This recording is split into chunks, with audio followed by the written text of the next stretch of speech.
उसके बाद बस्तर के आदिवासी रहे, मैं यहाँ से कार्यकर्ता जो कांग्रेस कभी नहीं थी बस्तर। इतने यात्रा के बाद, इतने लोगों को खोने के बाद आप सब ने 2013 में भी और 2018 में 12 में से 11 सीट आपने जिताई है। आप जिताकर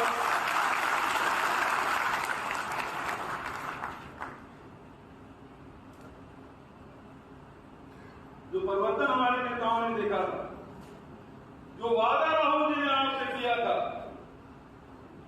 एक एक वादा बस्तर के लोगों के लिए हमने किया। सबसे पहले बीमा भी किया, 2500 रुपए कुंतल धान खरीदा। पहली बार ऐसा हो रहा है कि आगामी चुनाव को देखते हुए वो संभाग स्तर के सम्मेलन कर रही है। ये पूरी तरीके से राजनीतिक है और इससे वहां के लोगों को कोई फायदा नहीं होने वाला है। और कांग्रेस समझ चुकी है कि बस्तर, सरगुजा और पूरे छत्तीसगढ़ में उनकी स्थिति बहुत ही नाजुक है, खराब है, और उसके चलते वो बस्तर और सभी संभागों में उस संभागीय सम्मेलन कर रही है। मेरा कांग्रेस के नेताओं से आग्रह है, मुख्यमंत्री जी से निवेदन है कि संभागीय सम्मेलन में कम से कम जो वहां पीसीसी के अध्यक्ष हैं, कम से कम संभागीय स्तर पे पीसीसी के अध्यक्ष के फोटो लगाने की अनुमति वहां के कार्यकर्ताओं को अवश्य देंगे। वहां के फोटो निकाल करके उनका अपमान नहीं करेंगे। नमस्कार, मैं हूं मोहन तिवारी। आज के मुद्दे में आपका स्वागत है और आज का मुद्दा है मिशन बस्तर में कौन सफल होगा। जी हां, कुछ दिन पहले हमने देखा कि बीजेपी की ओर से पूरी बीजेपी बस्तर में नजर आई और ओम माथुर ने तो 4 दिन का लगातार दौरा कर कार्यकर्ताओं का मन टटोलने की कोशिश की। अब उसके पीछे पीछे कांग्रेस भी बस्तर पहुंच गई है और एक बड़ा कार्यकर्ता सम्मेलन सभी विधानसभा के कार्यकर्ताओं का हुआ है, जिसमें बूथ मैनेजमेंट के टिप्स के साथ साथ कांग्रेस ने अपनी एकजुटता दिखाने की कोशिश की है। क्या कांग्रेस का यह प्रयास सफल होगा? क्योंकि इस बार बस्तर को जीतना काफी अहम होगा। सारी सीटें बस्तर में कांग्रेस जीत चुकी है, तो उन सीटों को बचाने की कवायद में कांग्रेस जुट गई है। ऐसे में ये जो बस्तर मिशन है, इसमें कौन सफल होगा, इसके पीछे क्या कारक होंगे, क्या फैक्टर होंगे, इसी पर चर्चा शुरू करते हैं। पहले मिल लेते हैं उन मेहमानों से जो इस चर्चा में हमारे साथ रहेंगे। हम बहुत स्वागत करेंगे, वरिष्ठ पत्रकार और समीक्षक के रूप में हमारे साथ जुड़ रहे हैं मनीष वोरा जी, आपका बहुत बहुत स्वागत है। इसके अलावा भाजपा का पक्ष रखने के लिए हमारे साथ स्टूडियो में जुड़ रहे हैं राजीव चक्रवर्ती जी, आपका भी बहुत बहुत स्वागत है। और कांग्रेस का पक्ष रखने के लिए हमारे साथ जुड़ रहे हैं योगेश पाणीग्राही जी, जो कि बस्तर से हमारे साथ जुड़ेंगे और सम्मेलन में क्योंकि मौजूद थे तो सम्मेलन की ज्यादा अच्छे से तथ्यपरक बात रख सकेंगे। सबसे पहले मैं रुख करता हूं राजीव चक्रवर्ती जी की ओर, फिर कांग्रेस की ओर रुख करूंगा। राजीव जी, आप लोगों का भी दौरा हुआ, कांग्रेस का भी दौरा हुआ। खास बात यह कि मुख्यमंत्री भूपेश बघेल ने जो यादें ताजा की कार्यकर्ताओं के मन में, ये बताने की कोशिश की कि सिंपैथी की वजह से सरकार वहां पर आई है, उसे भूलना नहीं है, शहीद जो हुए हैं उनकी शहादत व्यर्थ नहीं जानी चाहिए, ऐसी बातें हुई हैं। ये कार्ड एक बार फिर से चल सकता है 2023 में भी? नहीं मोहन जी, कतई नहीं चल सकता। हमें याद रखना पड़ेगा कि 2003, 8 और 13 में भी प्रचंड आशीर्वाद बस्तर की जनता का मिला था और भूपेश बघेल जी अभी सहानुभूति दिखा रहे हैं, उनका गला रूंध गया देखा, मुझे मैं भी बड़ा द्रवित हूं। लेकिन थोड़ा सा इधर भी देखना चाहिए कि जो लोग डीलिस्टिंग की मांग कर रहे हैं, जो आदिवासी बंधु की आरक्षण के जो है मूल जो आदिवासी बंधु है उनका होना चाहिए, जो धर्म परिवर्तन करके विदेशी जो मिशनरी है उनका भी फायदा ले रहे हैं, आरक्षण का भी फायदा, तो ये एक बहुत बड़ा गंभीर मुद्दा है बस्तर के युवाओं के बीच में। दूसरा, जो बस्तर में जो विकास कार्य हमने 15 साल में शुरू किया था, आज वो विकास थम सा गया है। जो लाइवलीहुड कॉलेज हमने शुरू किया था, जो बस्तर के बच्चों को हम प्रशिक्षण देते थे, वो पायलट बनते थे, बस्तर की बच्चियां एयर होस्टेस बनती थी, वो जो क्रम है, वो विकास का क्रम, वो एकदम मंथर हो चुकी है, एकदम बंद हो चुकी है। तो भाषण से राशन नहीं मिलता। भाषण तो खूब अच्छा दे रहे हैं सीएम साहब।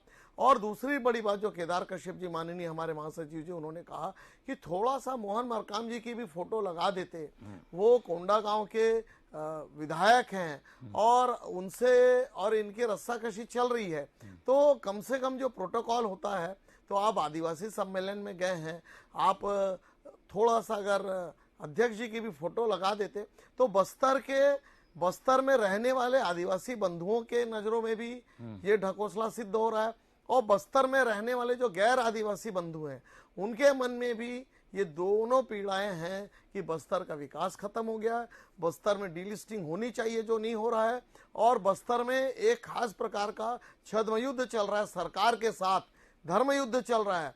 सरकार के साथ मिलकर मिशनरी के लोग जो मूल आदिवासी है उनके मकान तोड़ रहे हैं, उनकी आगजनी कर रहे हैं, और एक ये जो भयादोहन की राजनीति सरकारी संरक्षण में, ये एक बहुत बड़ा मुद्दा है। और जिस प्रकार से विकास रुक गया है, जिस प्रकार के बस्तर के लोगों को नौकरियां नहीं मिल रही, स्वरोजगार के अवसर नहीं मिल रहे, जो केंद्र दे रहा है उतना ही है, तो ये जो सामंजस्य की कमी है, शासन प्रशासन वहाँ बिल्कुल नदारद है, तो ये एक बहुत बड़ा मुद्दा है। अब सम्मेलन कर ले, देखिए हर पॉलिटिकल पार्टी सम्मेलन करती है, अब सम्मेलन करना चाहिए, हम शुभकामना देते हैं, सम्मेलन कर ले, लेकिन जो वहां पर प्रशासनिक अराजकता है उन लोगों की आंसू पोंछ कर अगर ये सम्मेलन करते कार्यकर्ता तो बहुत अच्छा होता। ठीक है, तो ये आंसू एक तरीके से चुनाव में इस तरीके से यूज किए जाते हैं, वो हम पहले भी देख चुके हैं। अब मुख्यमंत्री वहां जाकर अगर नम आंखों से कोई अपील कर रहे हैं तो उसका भी असर हो सकता है, क्योंकि छत्तीसगढ़ के लोग काफी संवेदनशील हैं। योगेश पाणिग्राही जी कांग्रेस के प्रवक्ता के रूप में हमारे साथ जुड़ रहे हैं, एक बार उनसे संपर्क करने की कोशिश करेंगे, क्योंकि इस पूरी डिबेट का दारोमदार इसी बात पर है कि कांग्रेस क्या चाहती है, कांग्रेस क्या सोच रही है, क्या प्लान बना रही है। तो योगेश जी, मेरी आवाज आपको मिल पा रही है? ठीक है, आवाज तो मिल पा रही होगी, तो आपसे ये जानना चाहेंगे योगेश जी, आवाज मिल रही है?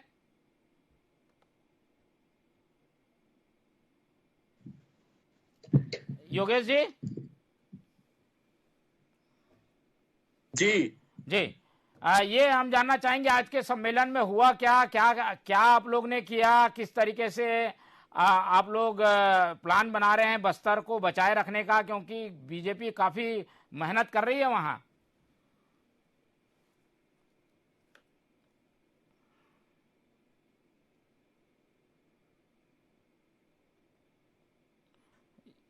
योगेश जी, आवाज मिल पा रही है?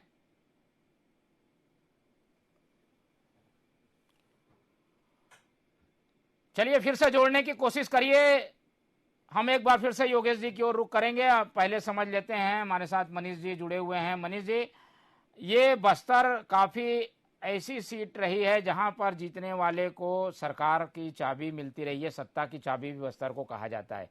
अब प्रयास हो रहे हैं दोनों ओर से, कैसे देखते हैं इन प्रयासों को आप? निश्चित रूप से मोहन जी, छत्तीसगढ़ में सत्ता की चाबी जो है वो बस्तर और सरगुजा जैसे आदिवासी क्षेत्रों से ही आती है। आधी चाबी बस्तर में और आधी चाबी सरगुजा में है। तो कांग्रेस के पास जो है वो उसको अपने पास बचाए रखने का प्रयास कर रही है, और भारतीय जनता पार्टी उस चाबी को वापस हथियाने का प्रयास कर रही है। इस जद्दोजहद में दोनों ही दल जो है वो लगातार बस्तर के दौरे कर रहे हैं। ओम माथुर जी लगातार 4 दिनों का दौरा करके आए, उसके पहले भी लगातार ओम माथुर जी 2 बार वहां जा चुके हैं। अभी फिर अब कांग्रेस जो है वहां पर संभागीय सम्मेलन कर रही है, और उस सम्मेलन में जिस प्रकार से मुख्यमंत्री जी ने अपने भाषण के अंदर में जो बातें कही हैं, झीरम घाटी को उन्होंने फिर से उठाने का प्रयास किया, उस बात को लेकर के उनका गला भी रूंधा। और ये जो पूरी तरीके से जो बातें वहां से निकल करके आ रही है, उसमें सीधा सीधा ये दिखता है कि वापस जो है वो कांग्रेस इस प्रयास में है कि वो जो जगह हमारे पास है, वहां की जो 12 में से 11 सीटें हमारे पास है, उसको हम कैसे बरकरार रख सकें। उसके लिए हमें जो कुछ करना है वो करने का प्रयास वहां लगातार कांग्रेस करेगी। संभागीय सम्मेलन जैसा बड़ा आयोजन कांग्रेस ने वहां पर किया है, मुख्यमंत्री भूपेश बघेल खुद वहां पर मौजूद रहे, उन्होंने अपना भाषण भी जो दिया उसमें भी बहुत सारी बातों का उन्होंने उल्लेख किया, कांग्रेस के कार्यकर्ताओं का भी उल्लेख किया। तो ये सारी चीजें जो पूरी निकल करके आ रही है, उसमें सीधे तौर पे मोहन जी ये बात तो दिखती है कि छत्तीसगढ़ में सत्ता में यदि आपको काबिज होना है तो बस्तर और सरगुजा दोनों को आपको साधना पड़ेगा, और उसी को साधने के प्रयास में दोनों दल लगे हैं। दोनों की बातें उसी दिशा में जा रही है। भारतीय जनता पार्टी के प्रवक्ता में कह रहे थे, मैं सुन रहा था कि जो बस्तर में उन्होंने प्रयास विकास का किया था वो विकास वहां पर थमसा गया है, लेकिन कांग्रेस कह रही कि हमने वहां विकास की नई गंगा बहाई है। तो निश्चित रूप से कुल मिलाकर के दोनों जो बात कर रहे हैं कि हम कैसे आदिवासियों के हित में जा सकते हैं, आदिवासियों के हित में हम सबसे ज्यादा कार्य कर रहे हैं, ये दिखाने का प्रयास वहां पर हो रहा है। लेकिन उसका कितना फायदा आने वाले चुनाव में मिलेगा वो तो आने वाला समय ही बता पाएगा। लेकिन हाँ, एक चीज ये जरूर देखने को मिल रही है कि लगातार बस्तर के दौरे भारतीय जनता पार्टी कर रही है और बस्तर में जो रिस्पांस भाजपा को मिल रहा है उससे भाजपा के कार्यकर्ता निश्चित रूप से और भाजपा के नेता भी काफी उत्साहित नजर आ रहे हैं। लेकिन वहां सबसे बड़ी चीज देखने को ये होगी कि वहां पर भाजपा का जो सबसे बड़ा चेहरा माने जाते हैं केदार कश्यप जी, वो कितना वहां पर प्रभावी हो पाते हैं और कैसे वो वापिस भाजपा की जमीन वहां पर उसको दिलाने में कामयाब होते हैं, ये देखना होगा। ठीक है, तो ये तो एक विश्लेषण का एक हिस्सा है कि भाई प्रयास जरूर सब पार्टियां करती हैं, लेकिन जनता किसे चाहती है वो जनता के मन में होता है। और खासतौर पर बस्तर की जनता वो ज्यादा बताती नहीं है, माउथ पब्लिसिटी नहीं करती है, अंदर रखती है किसे वो जिताने वाली है। योगेश जी से संपर्क हो पाया होगा तो फिर से जुड़ने की कोशिश करेंगे। योगेश जी, मेरी आवाज मिल पा रही होगी और आप वीडियो ऑन करिए तो हम वीडियो में आपको देख पाएंगे। वीडियो ऑन कर लीजिए आप अपना।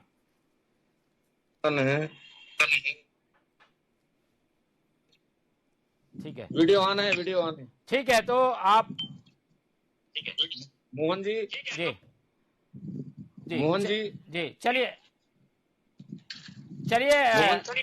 आपके चेहरे, हाँ ऑन करिए, चेहरा सामने लाइए। हाँ मोहन जी चेहरा सामने लाइए तो हम देख पाएंगे आपको।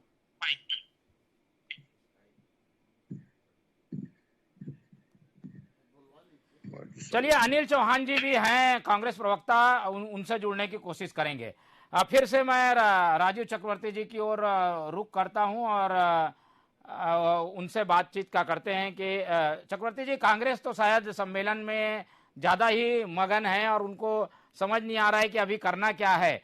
बीजेपी की अगर तैयारी की बात करें तो कांग्रेस की जो सरकार के होने से जो उसे फायदा मिलता है, यानी सत्ता में होने का जो उसे फायदा है, वो उस फायदे का एडवांटेज एक तरीके से कांग्रेस ले लेगी क्या, खास तौर पर बस्तर क्षेत्र में? नहीं मोहन जी, इसका फायदा नहीं ले पाएगी।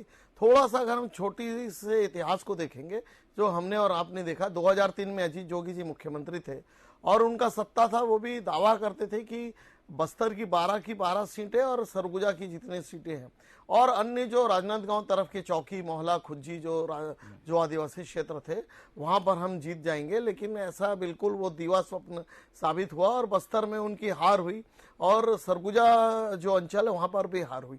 वही इस बार वही इतिहास दोहराया जाएगा 2023 के चुनाव में। बस्तर में जिस प्रकार से जो डीलिस्टिंग का मामला है, जिस प्रकार से विकास का जो मामला है, जिस प्रकार से वहां पे जो लोग आए, विकेंद्रीकरण ना हो प्रशासन का और मुख्यमंत्री जी उनसे मिल नहीं सके, वो अंतोगत्वा राज्यपाल से मिल कर गए। तो ऐसे बहुत सारे आदिवासी जो क्षेत्र है वहां पे ये एक बहुत स्थिति है, वो सत्ता पक्ष को लेके बहुत नकारात्मक है। तो मोहन जी, निश्चित रूप से उसका फायदा भारतीय जनता पार्टी को मिलेगा। जो आप चाबी की बात कर रहे थे, इस वर्ष जो हमारे आदिवासी बहुल क्षेत्र हैं वो चाबी भारतीय जनता पार्टी को सौंपेंगे और निश्चित रूप से भारतीय जनता पार्टी उनके सपनों पर खरे उतरने का प्रयास करेगी और उतरेगी। क्योंकि इसके पहले जो आप देखिएगा कि बस्तर का सुदूर मेडिकल कॉलेज खोला गया, मेडिकल कॉलेज के बाद इंजीनियरिंग कॉलेज खोले गए, उसके मार्फत बहुत से लोगों को वहाँ स्थानीय स्तर पर रोजगार मिला या उनको शिक्षा दीक्षा हुई। तो ये जो अवेयरनेस आती है वो फायदा भारतीय जनता पार्टी को मिलेगा। ठीक है, लेकिन बीजेपी के कार्यकर्ताओं में एक डर का माहौल भी हम देख रहे हैं कि अंदर के क्षेत्रों में प्रचार नहीं कर पा रहे हैं, नक्सली लगातार धमकी दे रहे हैं, उनके पंच सरपंच जो चुन के आए थे वो खतरे में हैं। ऐसे में आप लोग प्रचार कैसे करेंगे और यही एडवांटेज कांग्रेस को मिलेगा? हाँ जी मोहन जी, ये तो टारगेट किलिंग तो है ही है। अभी पीछे हमारे सुकमा के मंडल अध्यक्ष हो, बीजापुर के हो और कोयलाबेड़ी के बहुत सारे क्षेत्र कैसे हमारे जो मंडल अध्यक्ष है उनको टारगेट किलिंग किया गया। संतोष साहू की वहां पर हत्या हुई। तो वो एक बहुत बड़ी चुनौती है, लेकिन इसी चुनौती के बीच में ही हमारे जो कैंडिडेट है वो चुनकर आएंगे और आशीर्वाद से चुनकर आएंगे, ये पूरा विश्वास है। और निश्चित रूप से आपने जो कहा है मैं भी उससे रेखांकित करता हूं कि पुलिस भी बहुत भारतीय जनता पार्टी के कार्यकर्ताओं को टारगेट कर रही है, उन्हें जाने नहीं दे रही, या उन्हें भयादोहन कर रही है कि आप मत जाओ, हम आपके खिलाफ मामले बना देंगे। एक प्रकार से अघोषित आपातकाल बस्तर और सरगुजा में है। वो तो शहर में ही है कि किस प्रकार से एक पत्रकार सुनील नामदेव जी को मादक पदार्थ की तस्करी में फंसा दिया गया। तो ये तो है, अघोषित आपातकाल है। लेकिन उसके बावजूद भी मोहन जी, मैं आपको विश्वास दिलाता हूं कि भारतीय जनता पार्टी प्रचंड मतों से सरगुजा और बस्तर के आदिवासी अंचलों में जीत कर आएगी। ठीक है, योगेश जी से एक बार संपर्क करने की कोशिश करते हैं। योगेश जी, मेरी आवाज आपको मिल पा रही है?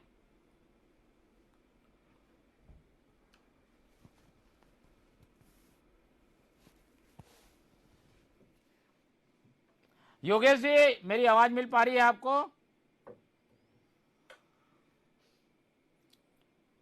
फोन से संपर्क करके उनसे बात करने की कोशिश करते हैं, लेकिन अब चर्चा एक बार फिर से मनीष जी की ओर मैं लेके चलता हूं और उनसे बातचीत करते हैं कि ये बस्तर को लेकर कांग्रेस की अगर प्लानिंग की बात करें तो कोई बड़ा आदिवासी चेहरा जो है सामने हो, ऐसा दिखता नहीं है। मोहन मरकाम जो है वो लीड कर रहे हैं, पर सरकार के कामकाज पर सारा दारोमदार है। सरकार ने जो काम किए हैं बस्तर में तेंदुपत्ता के लिए, आदिवासियों के लिए, उनका असर होगा, ये बात कही जा रही है। निश्चित रूप से मोहन जी, जो आपकी बात है उससे मैं सहमत हूं कि कांग्रेस में देखिए बड़े चेहरे के रूप में वहां से मोहन मरकाम ही है जो प्रदेश के अध्यक्ष हैं कांग्रेस के, और उसके साथ साथ सबसे महत्वपूर्ण चीज है कि वहां पर सरकार का जो कामकाज है, जिसको लेकर के आप कह रहे थे कि तेंदुपत्ता को लेकर के और अन्य जो काम वहां पर कांग्रेस की सरकार में हुए हैं, उनको आदिवासियों की जमीन वापसी का जो मामला, बड़ा मामला था, उसको लेकर के जो वहां पर काम हुए, उनको जमीन जो वापिस हुई है, ऐसे तमाम बड़े मुद्दे हैं जिसको लेकर के कांग्रेस इस चुनाव में उतरी थी और उसने कुछ वादे भी किए थे, उसको वहां पर उसने पूरा भी किया। उसका परिणाम वहां कांग्रेस को देखने को मिलेगा, ये कांग्रेस मान के चल रही है। और उसके साथ साथ महत्वपूर्ण चीज ये है कि कांग्रेस आदिवासियों को लेकर के जो लगातार आक्रमण कर रही है, देखिए भाजपा के सबसे बड़े आदिवासी चेहरे के रूप में नंद कुमार साय जी को उन्होंने कांग्रेस में लेकर के आए, तो ये एक बड़ा दांव उन्होंने खेला है और आदिवासियों को लेकर के बड़ी बात लगातार वो कह रही है। देखिए अभी फिर भी जब संसद भवन के उद्घाटन की बात आई थी, तब भी कांग्रेस ने राष्ट्रीय स्तर पर इस बात को उठाया कि आदिवासियों के हितैषी भारतीय जनता पार्टी नहीं है। तो ये जो बनाने का प्रयास, वो माहौल बनाने का प्रयास जो कांग्रेस कर रही है कि भाजपा आदिवासी हितैषी नहीं है, उसी चीज को लेकर के और उसके 4.5 साल का जो कार्यकाल है, उसमें कांग्रेस कार्यकाल में जो विकास के कार्य वहां पर हुए, उसको लेकर के वो जनता के बीच में जाने का प्रयास करेंगे। उसके साथ साथ एक बहुत मैंने भी देखा कि मुख्यमंत्री जब कह रहे थे, उन्होंने झीरम को लेकर के जो बातें कही, अपने कांग्रेस पार्टी के पूरी की पूरी जो वो थी, लाइन थी, वो समाप्त हो गई। उसको लेकर के वो जिस प्रकार से भावुक हो रहे थे, निश्चित रूप से ये सारी बातें कांग्रेस कार्यकर्ताओं पर असर करेगी। और एक चीज ये सबसे बड़ी है मोहन जी कि कर्नाटक की जीत का जो असर है वो छत्तीसगढ़ में देखने को मिल रहा है। छत्तीसगढ़ में तो कांग्रेस की सरकार थी ही थी, लेकिन कर्नाटक में जीत होने के बाद कांग्रेसी कार्यकर्ताओं के अंदर वह उत्साह का एक नया संचार हुआ है। तो ये जो सारी चीजें मिलकर के आ रही है, वो निश्चित रूप से वहां पर बड़ा प्रभाव दिखाएगी। लेकिन भारतीय जनता पार्टी के जो लोग हैं, भाजपा का जो मुख्य जो भाजपा में काम करते हैं, आदिवासी क्षेत्रों में आरएसएस के जो लोग काम करते हैं, वनवासी कल्याण आश्रम के लोग जो काम करते हैं, वो लोग घर घर जाकर के जिस प्रकार काम करते हैं, और जो एक बड़ा मुद्दा उठा रही है भारतीय जनता पार्टी, वहां पर धर्मांतरण का जो मुद्दा उठा रही है, वो एक बड़ा मुद्दा हो सकता है। लेकिन इन दोनों के बीच भी कांग्रेस ये प्रयास करेगी कि विकास का जो है मुद्दा वो उन सब पर हावी रहे और वो उसके सहारे जो है वहां पर वापिस अपनी स्थिति को बहाल कर सके। ठीक है, हमारे साथ योगेश जी जुड़ चुके हैं। योगेश जी, मेरी आवाज मिल पा रही है आपको?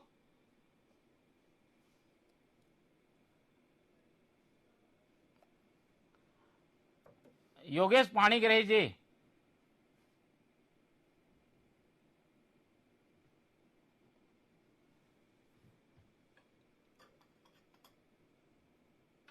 चलिए योगेश जी से फिर से संपर्क करेंगे। योगेश जी, आपको आवाज मिल पा रही है?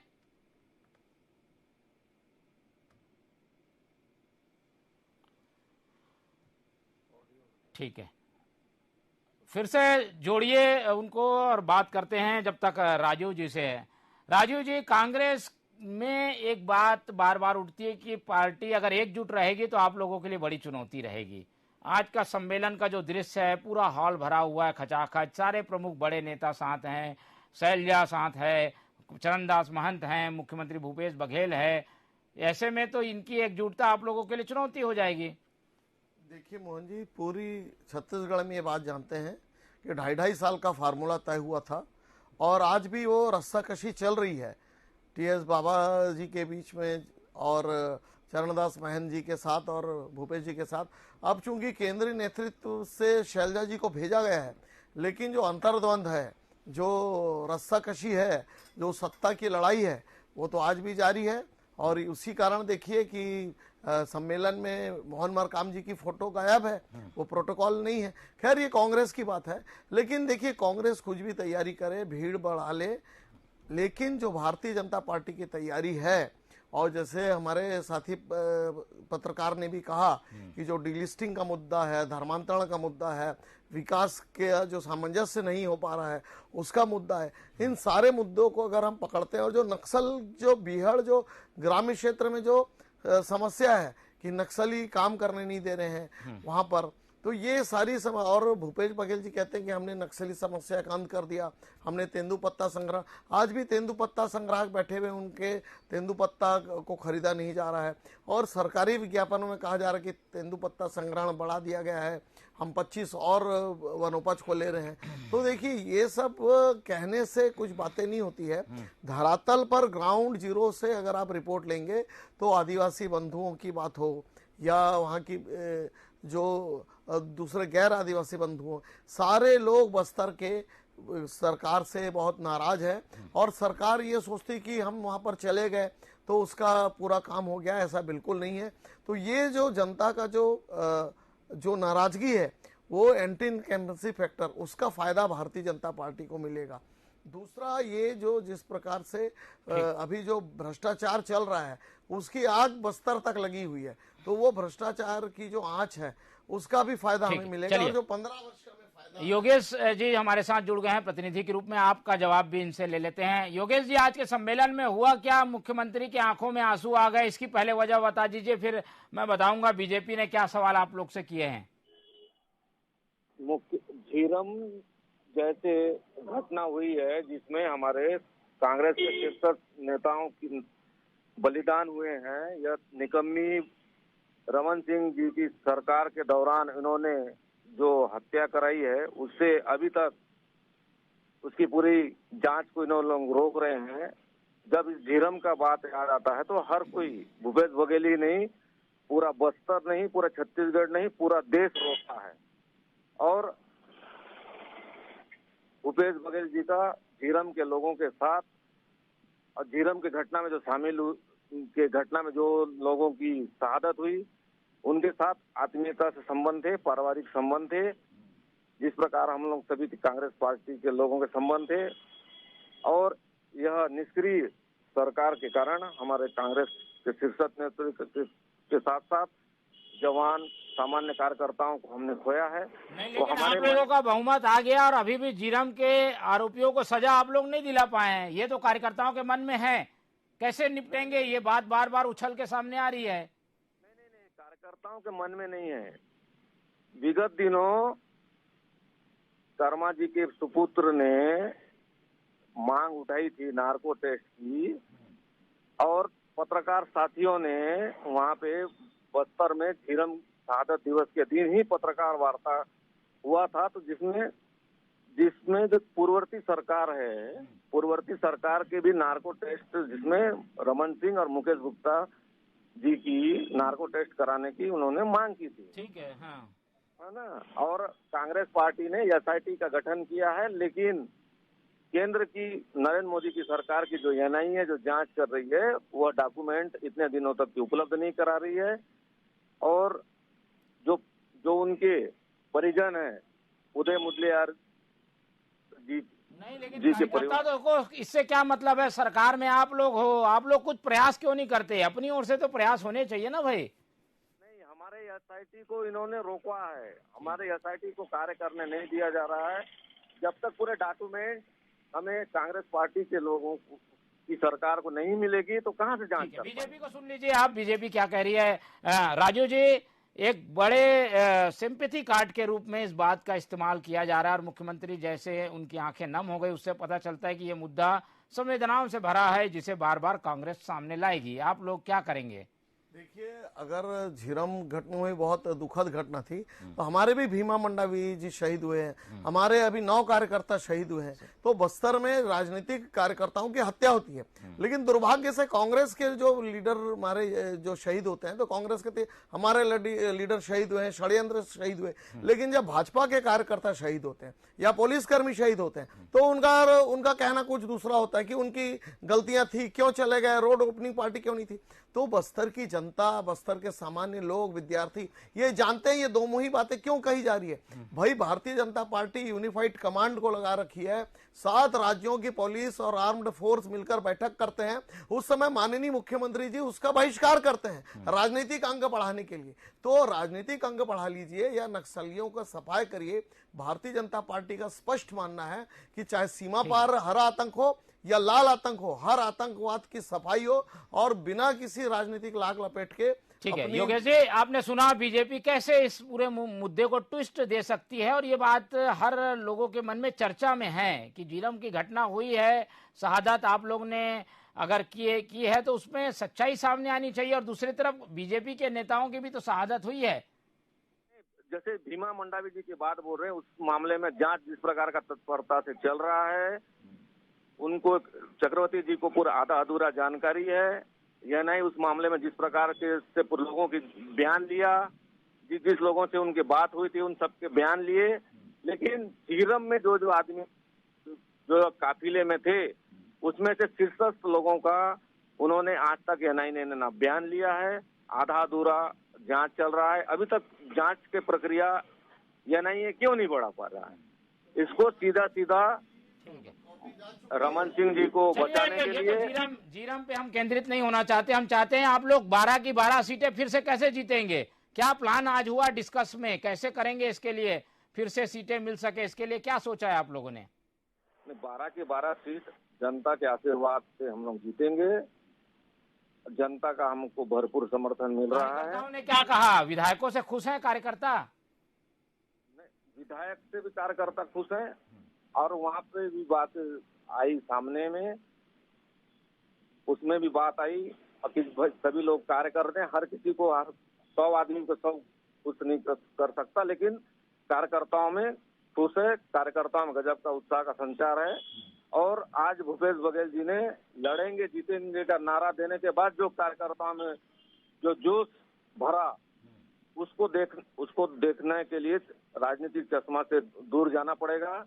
और ये भारतीय जनता पार्टी के पास सिर्फ धर्मांध का मुद्दा ही है, धर्मांध ज्यादा दिन नहीं चलता है, और वो सब कर्नाटक में इनको सबक सिखा दिए हैं, और आगे भी फिर जनता हमारे साथ है। एक बड़ा फैक्टर धर्मांतरण का है वहां पर, उसके अलावा कोई मुद्दा नहीं है, कांग्रेस भी ये मानती है। ये मुद्दा कितना चल पाएगा बस्तर में, आपका क्या कहना है? देखिए, धर्मांतरण का जो मुद्दा है आदिवासी क्षेत्रों में बड़ी उसके साथ भाजपा उठाती है, और अभी भी जो भाजपा उठा रही है उस बात को लगातार उठा रही है, लेकिन ये कितना असर कर पाएगा, उसका कितना राजनीतिक फायदा भारतीय जनता पार्टी को मिल पाएगा, ये देखने वाली बात निश्चित रूप से वहां पर होगी। लेकिन जिस प्रकार से पूरे केवल बस्तर की बात नहीं, भारतीय जनता पार्टी पूरे छत्तीसगढ़ के अंदर इस बात को बड़े आक्रामकता के साथ उठा रही है कि धर्मांतरण एक बहुत बड़ा मुद्दा है, और कांग्रेस की सरकार आने के बाद धर्मांतरण बढ़ा है, और लगातार जो एक समुदाय विशेष के धार्मिक क्षेत्र हैं उसके ऊपर हमले हो रहे हैं, लगातार इस प्रकार की घटनाएं हो रही, धर्मांतरण किया जा रहा है। तो ये जो बड़ा मुद्दा भारतीय जनता पार्टी उठा रही है, उस मुद्दे की काट के रूप में कांग्रेस भी जो है वो देखिए उन मुद्दों को उठा रही है। पूरे अभी देखिए पूरा रायगढ़ के अंदर में बहुत बड़ा राष्ट्रीय स्तर का रामायण महोत्सव कांग्रेस वहां पर कर रही है, और उसका प्रचार प्रसार पूरे देश के अंदर वो कर रही है। तो वो भी इस बात को उठा रही कि भारतीय जनता पार्टी केवल इस बात को कहती है, मगर कथनी और करनी में भाजपा के बहुत बड़ा अंतर है, इस बात को वो जनता के सामने लेकर के जा रही है। और धर्मांतरण कोई मुद्दा नहीं है, इतनी बड़ी कोई घटनाएं नहीं हुई है। कांग्रेस के प्रवक्ता और कांग्रेस के लोग और सरकार में बैठे हुए लोग लगातार इस बात को कहते हैं कि भाजपा इस बात को केवल जबानी तौर पर कह रही है, कोई प्रूफ लेकर के आए तो हम उनके खिलाफ कड़ी से कड़ी कार्रवाई करेंगे, इस बात को कांग्रेस लगातार कह रही है। ठीक है, तो ये एक ऐसा मुद्दा है जिसका धार अभी देखनी बाकी है। अब तक तो नक्सलवाद पर ही बस्तर में वोट पड़ता रहा है, लेकिन इस बार धर्मांतरण का मसला जोर शोर से उठ रहा है। फिलहाल इस चर्चा में आज इतना ही। हमारे साथ मनीष वोरा जी जुड़े, उनका धन्यवाद, राजीव चक्रवर्ती जी उनका धन्यवाद, और योगेश जी जुड़े, उनका भी धन्यवाद। तो तीनों मेहमानों का धन्यवाद कर बस्तर मिशन की इस चर्चा को हम यहीं खत्म करते हैं। लेकिन ये वो ऐसा मिशन है जिसमें जिसने फतह पा ली वही सत्ता की कुर्सी पर बैठेगा। इसलिए बस्तर को जीतने के लिए दोनों ओर से प्रयास चल रहे हैं। फिलहाल मुझे दीजिए इजाजत, देखते रहिए टीवी 24। नमस्कार।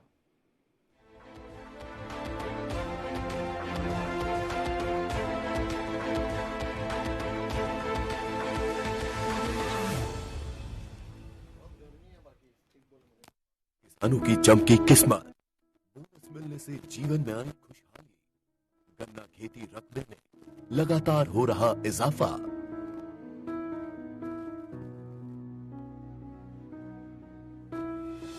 मुख्यमंत्री श्री भूपेश बघेल के मंशानुरूप धान के अलावा